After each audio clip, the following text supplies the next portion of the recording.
Vamos começar então lendo, pessoal, o nosso Êxodo capítulo 7, que vai dizer assim. Então disse, deixa eu só fazer uma introdução, né, que eu não fiz a introdução, fiquei me perdida aqui nesse espelhamento. Até então, em Êxodo capítulo 6, o que a gente viu foi Deus chamando Moisés e o Arão, comissionando para que eles fossem falar com o faraó e trouxessem, né, o povo para fora do Egito, levassem o povo para fora do Egito, e lá então eles adorariam o Senhor, começariam então a peregrinar pela terra prometida. Pois bem, neste momento do texto, Deus mais uma vez vai falar, exortar a Moisés e Arão de que eles devem ir até o faraó, não ter medo, porque era ele o Senhor que estava na frente de tudo. E aí, nós vamos ler no capítulo 7, esse primeiro momento do contato dos dois, da dupla, né? Moisés e Arão, diante do faraó. Então, vamos lá. Então disse o Senhor a Moisés, eis que eu tenho posto te tenho posto como Deus a faraó, e Arão, teu irmão, será o teu profeta. Vamos entender esse verso diante do contexto do Egito, né? No Egito, o faraó era Deus. O que o faraó falava, todo mundo obedecia. O faraó era Deus. E o que Deus está falando para Moisés é o quê? Olha, não fica pensando que o faraó é Deus. Porque eu que sou Deus, o Deus dos deuses, eu, o Senhor.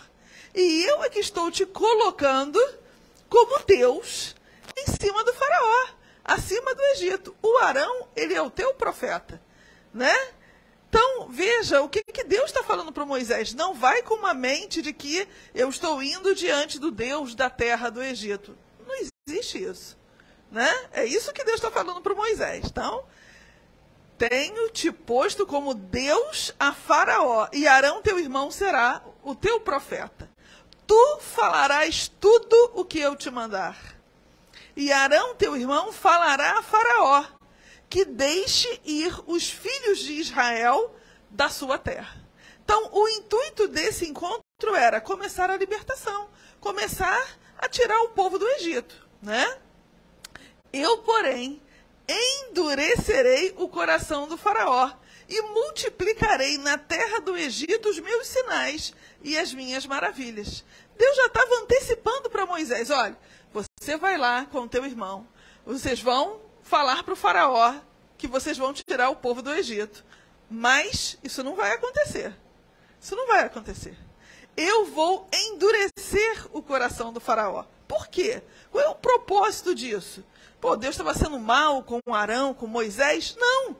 Deus endurece o coração do faraó para que ele possa fazer sinais e maravilhas que vão mostrar a todos os egípcios e a todos os israelitas da onde vem o verdadeiro poder, da onde vem a verdadeira fonte realmente de autoridade, né? Tá? Mas Faraó, verso 4, não vos ouvirá, e eu porei minha mão sobre o Egito, e tirarei os meus exércitos, o meu povo, os meus filhos de Israel, da terra do Egito, com grandes juízos. Olha só. Deus já está antecipando tudo o que vai acontecer nas pragas. Ele vai trazer juízo. As maravilhas que ele vai fazer na terra do Egito é para trazer juízo sobre o Egito. Por tudo, todas as maldades que os egípcios empreendiam no mundo daquela época, né? Conquistavam os estados, matavam as pessoas, né? Adoravam a outros deuses, eram extremamente idolátricos, politeístas. Então, todas essas pragas que a gente vai ver daqui a pouquinho, elas são o quê? Juízos de Deus. Mas apesar de serem juízos de Deus para punir os egípcios, principalmente, elas eram sinais das maravilhas de Deus, do poder de Deus. Eu fico pensando se aqueles israelitas que estavam ali no Egito efetivamente conheciam o Senhor. Eu tenho a impressão que eles conheciam ao Deus de Abraão, Isaque e Jacó de ouvir falar, como Moisés. Eles conheciam de ouvir falar, como muitos hoje, né? Ouvem falar de Deus, mas não têm uma comunhão com o Senhor. Não experimentam as maravilhas de Deus. Não estão abertos a viver no poder de Deus. para mim, né? Estou especulando, mas para mim é isso. Né? Parece que Deus precisava dar aquela sacudida no povo, dar aquela sacudida nos egípcios e falar, olha, eu sou o Senhor, eu que sou Deus. Vocês estão enganados. Vocês andam por aí, vem aqueles templos luxuosos, né? Como a gente vê as ruínas hoje, né? Vem Luxor com aqueles deuses enormes, vem aquelas esfinges gigantescas e falam, nossa, esse Deus deve ser terrível, esse Deus deve ser algo extraordinário. Quando na realidade não é. Aquilo ali nada é, né? É apenas um ídolo. Não fala, não ouve, não vê, não anda, não sente, né?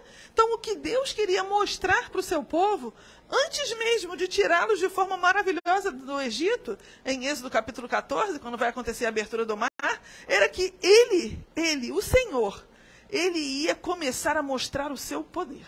Ele ia começar a mostrar quem efetivamente ele era e o que ele podia fazer. Né? Verso 6. Assim fizeram Moisés e Arão, como o Senhor lhes ordenara, assim fizeram. Tinha Moisés 80 anos e Arão 83, quando falaram a Faraó. Não está espelhando. Falou, pois, o Senhor a Moisés e Arão. Mais uma coisa, verso 7, né? Tinha Moisés 80 anos. Quantas vezes a gente ouve, né, de jovens, estou cansado, meu Deus, não sei se eu posso fazer isso para o Senhor, porque estou tão cansado. Moisés tinha 80, Arão tinha 83. Daqui a pouco esses idosos, idosíssimos, né, eles iam o quê? Eles iam enfrentar o povo. Porque o povo de Israel que sai do Egito, daqui a pouco a gente vai ver isso, é um povo muito murmurador. É um povo muito chatinho, né? É um povo complicado. Mas eles eram idosos. E eles não se abalaram com a idade dele, né? Talvez até aquela relutância do Moisés lá em Êxodo 3 tenha sido um pouco por conta disso, né? Ele poderia já estar idoso. Puxa, como é que eu vou fazer isso, né? Nessa idade toda. E esse texto aqui, mais uma vez, nos mostra que Deus não age de forma a atender às percepções humanas. Deus não age diante da nossa lógica humana, né? Deus age nessa lógica aqui, na lógica dele. Para ele não tem idoso, não tem jovem, não tem servo e não tem livre. É só a gente lembrar de Joel. Quando a efusão do Espírito, né? Quando ele profetiza sobre isso, ele diz, olha, os velhos terão visões, os velhos terão sonhos, né? Os jovens terão visões. É uma loucura aquilo. Como assim um idoso vai ter um sonho do quê? Né? Mas é a forma ilógica do Senhor combater a nossa lógica. A lógica do homem não se enquadra, não se adequa à lógica de Deus. A lógica de Deus, na nossa perspectiva, é loucura. Não é o que Paulo fala do Evangelho? Que o Evangelho é o que? É loucura para os homens. Loucura para os que não creem. Mas como assim? Eu vou crer numa pessoa que morreu na cruz e que ressuscitou? É isso aí. Então, a lógica de Deus, ela não se enquadra nos padrões humanos. Deus não é esse cara que pensa como a gente pensa. Né? Deus pensa muito além dos nossos pensamentos. E Paulo vai dizer isso, não vai? Ele não vai falar que Deus é aquele que vai muito além do que pedimos, do que pensamos, daquilo que a gente prospecta para a nossa vida.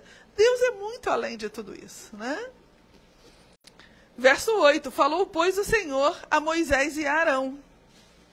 Quando Faraó vos disser, apresentai da vossa parte algum milagre, dirás a Arão, toma a tua vara, lança-a diante do Faraó, para que se torne em serpente.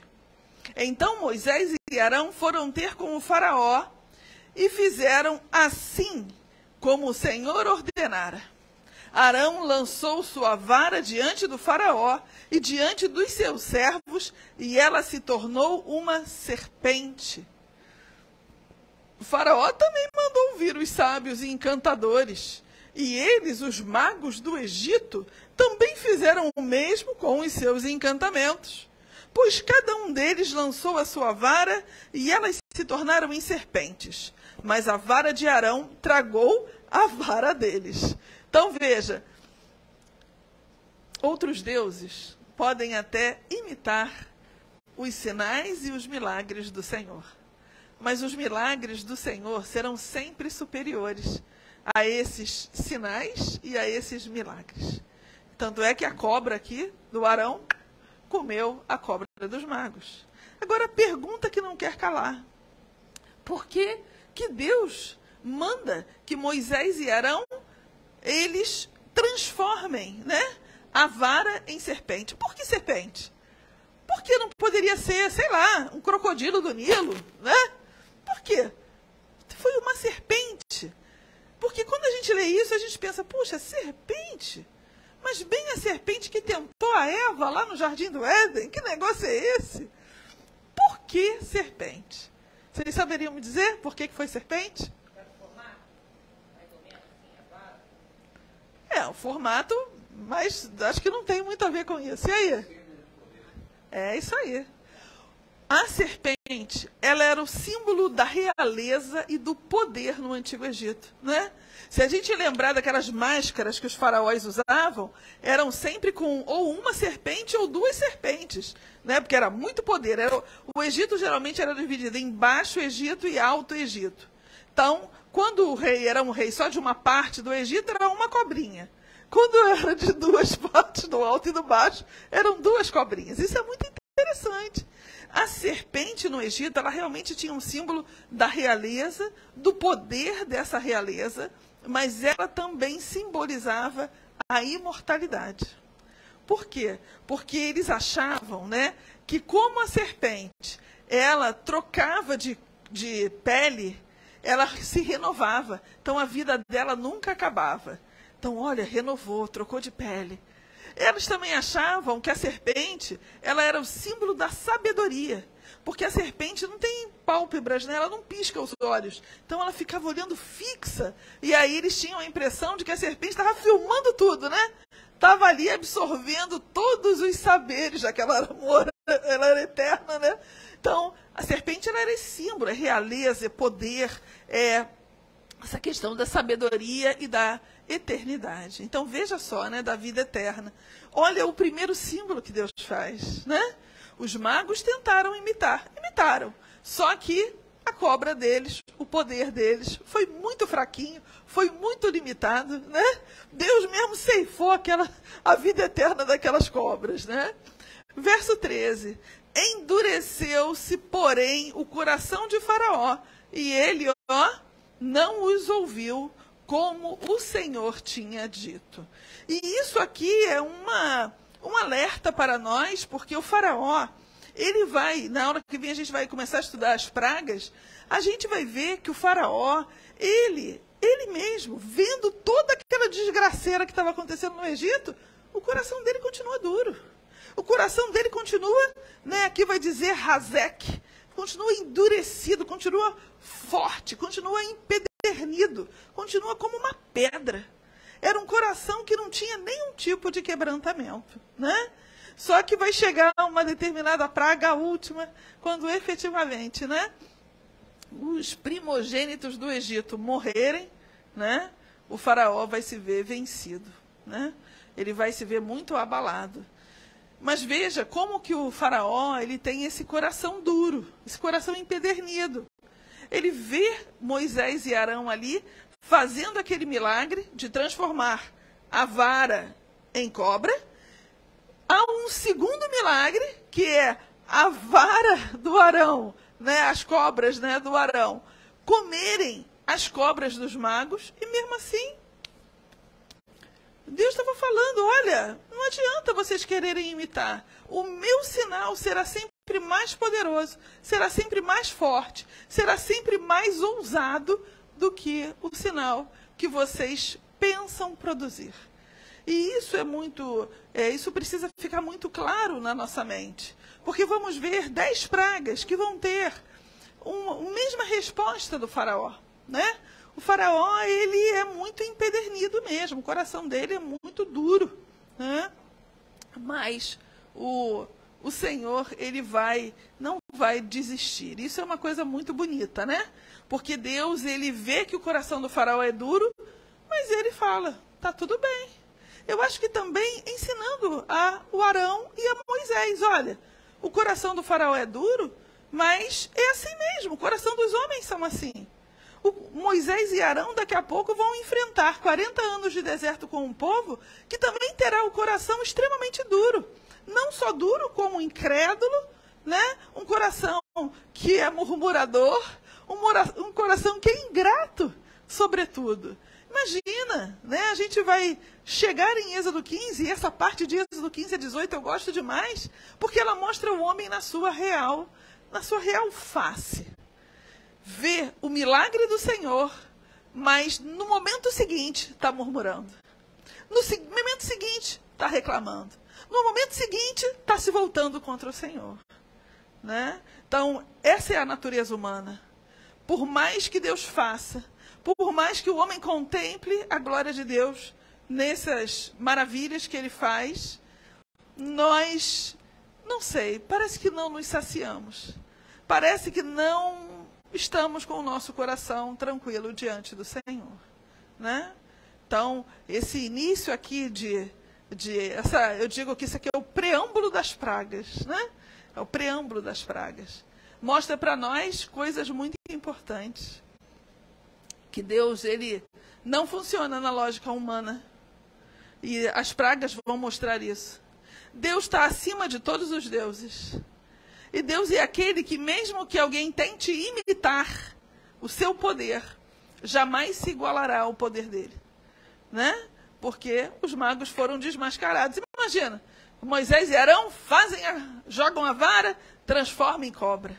Aí Faraó chama os magos e os encantadores e eles fazem a mesma coisa. O que faz o Senhor? As cobras do Senhor comem as cobras dos egípcios, mostrando o seu poder e a sua superioridade, não é? A gente, às vezes, se surpreende com alguns testemunhos, né, de pessoas que a gente conhece, que nos perguntam assim, o seu Deus cura? Claro, nosso Deus cura.